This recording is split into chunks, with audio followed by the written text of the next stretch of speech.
Assalamu alaikum. Welcome to my channel Biofocus. Our next topic is binomial nomenclature. किस तरह organisms की classification के लिए साइंटिफिकली और बायोलॉजिकली उनकी नेमिंग की जाती है, इस टॉपिक में हम इससे डील करेंगे। Binomial nomenclature is the method of giving scientific names to living organisms.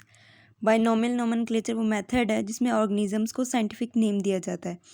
As the word binomial suggest, the scientific name of a species consist of two names.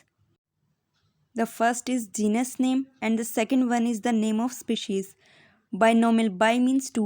Binomial means two names describe किए जाते हैं. First genus name होता है scientific name में और another जो होता है स्पीशी नेम होता है. Swedish biologist Carolus Linnaeus 1707 to 1778 AD first introduced and adopted the system of binomial nomenclature. Swedish biologist Carolus Linnaeus ने इस सिस्टम को इंट्रोड्यूस कराया और बाइनोमियल नोमेनक्लेचर को अडॉप्ट किया. His system spread rapidly and became popular. Many of his names are in use today. Carolus Linnaeus का ये system काफ़ी पॉपुलर हुआ और तेज़ी से फैला. नाउअडेज इसके साइंटिफिक नेम्स यूज़ किए जाते हैं. Some of the rules which are universally adopted while suggesting and documenting scientific names are. Scientific name देते हुए कुछ रूल्स को फॉलो करना पड़ता है which are as follows. Scientific names are usually printed in italics such as Homo sapiens. When handwritten, they are underlined. Scientific names को italics typography में use किया जाता है such as Homo sapiens जैसे लिखा हुआ है. Homo sapiens humans का साइंटिफिक नेम है. फर्स्ट जीनस नेम है, अदर स्पीशी नेम है. जब इसे हाथ से लिखा जाता है तो उसे अंडरलाइन किया जाता है.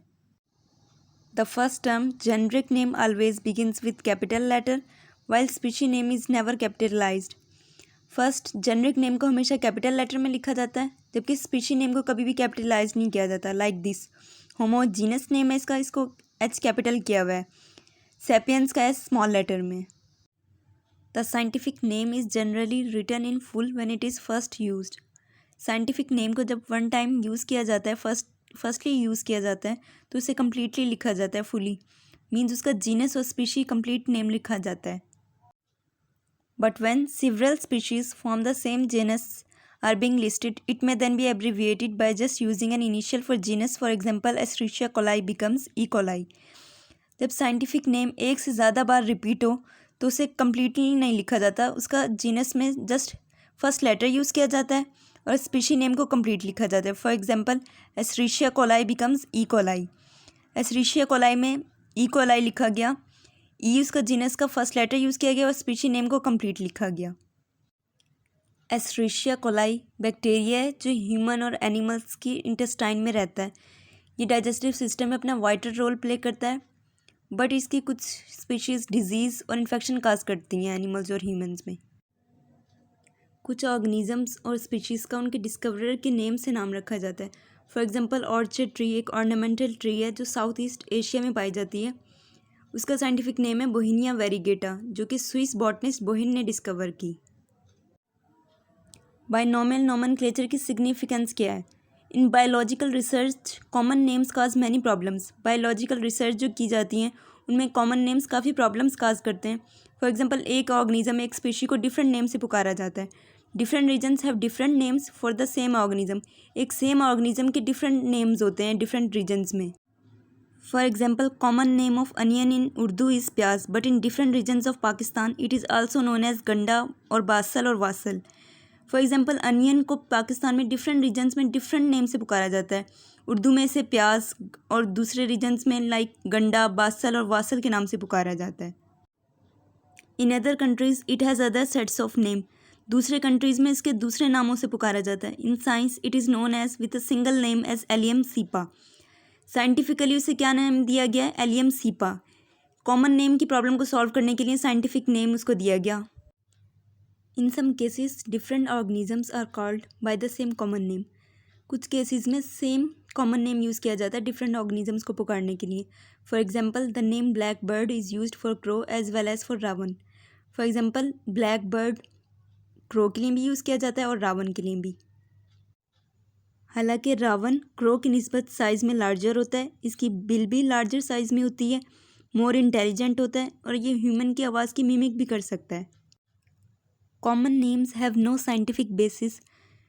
कॉमन नेम्स की कोई साइंटिफिक बेसिस नहीं है। For example, a fish is a vertebrate animal with fins and gills. Fish एक वर्टिब्रेट एनिमल है जो बैकबोन रखता है और फिन्स और गिल्स की प्रेजेंस होती है। गिल्स स्पेशलाइज्ड ऑर्गन है जो रेस्पिरेशन के पर्पज़ के लिए फ़िश में होता है। फिन्स फिश को मूवमेंट में हेल्प करता है और स्टेबिलिटी प्रोवाइड करता है।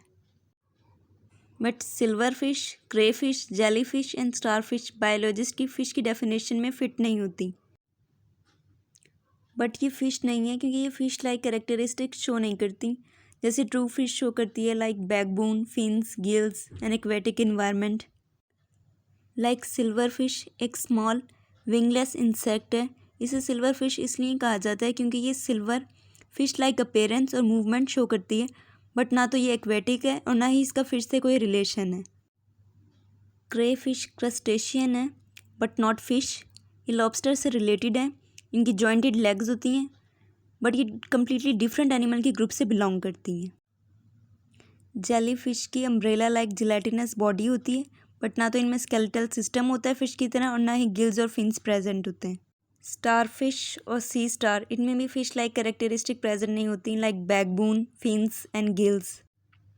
इन तमाम कन्फ्यूजन्स को अवॉइड करने के लिए binomial nomenclature method all over the world काफ़ी हेल्पफुल रहा है। ये कुछ साइंटिफिक नेम्स हैं, लाइक अनियन का साइंटिफिक नेम है allium cepa. Common sea star और स्टारफिश का साइंटिफिक नेम है एस्टेरियस रोबिन्स। हाउस क्रो का साइंटिफिक नेम है कॉर्वस स्प्लेंडेंस।